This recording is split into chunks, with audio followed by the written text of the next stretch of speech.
सरदार शहर उपचुनाव को लेकर राजनीतिक पार्टियां इसे एक टेस्ट के रूप में देख रही थी। दोनों ही प्रमुख पार्टियां कांग्रेस और बीजेपी लगातार दमखम दिखाने में लगी थी, लेकिन इस बार उपचुनाव में आरएलपी की ओर से भी अपना उम्मीदवार उतारा गया था। माना यह जा रहा था जाट फैक्टर को बुलाने की कोशिश की जाएगी, क्योंकि सरदार शहर में 60,000 जो है जाट फैक्टर जो वोटर हैं उनकी संख्या थी। टोटल संख्या की अगर बात करें 2,80,000 से अधिक वोटर्स थे। ऐसे में लगातार चाहे वो कांग्रेस हो, चाहे बीजेपी हो, चाहे आरएलपी हो, लगातार अब सभाओं के माध्यम से अपना दमखम दिखाने में लगी थी। कुल जो है 10 उम्मीदवार मैदान पे थे, लेकिन ये मुकाबला त्रिकोणीय माना जा रहा था। लेकिन सहानुभूति के वोट कहीं ना कहीं अनिल शर्मा को मिले, जो कि स्वर्गीय भंवरलाल शर्मा के पुत्र थे। और ये सहानुभूति का कार्ड जो है कांग्रेस की ओर से खेला गया, क्योंकि विधानसभा चुनाव पास में थे।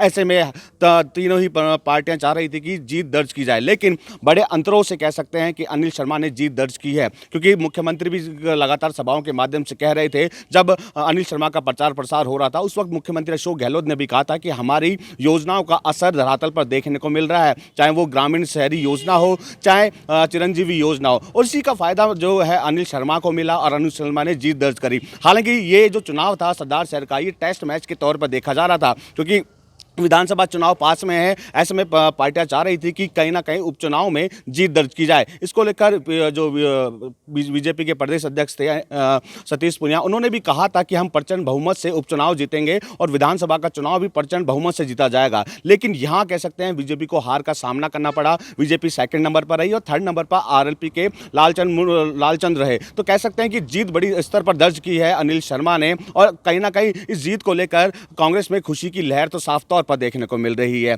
क्योंकि जिस तरह का प्रचार प्रसार किया गया था और जमीनी स्तर पर जाकर अनिल शर्मा और कांग्रेस के नेता लगातार उनके समर्थन में प्रचार प्रसार करने में लगे थे। अब चूंकि जीत दर्ज कर ली है, तो निश्चित तौर पर अनिल शर्मा के सामने चुनौती भी जो है बहुत होगी, क्योंकि जो काम अधूरे रह गए थे उनको पूरा करना होगा। क्योंकि जनता भी चाह रही है सरदार शहर में विकास के कार्य तेज गति से हो, क्योंकि विधानसभा चुनाव पास में है। अगर अनिल शर्मा को वापस विधानसभा में जो है टिकट लेनी है, तो निश्चित तौर पर जमीनी स्तर पर उतर कर जनता के काम करवाने पड़ेंगे। हालांकि अब जीत के बाद कह सकते हैं कांग्रेस कार्यालयों में साफ तौर पर जश्न का माहौल देखने को मिल रहा है।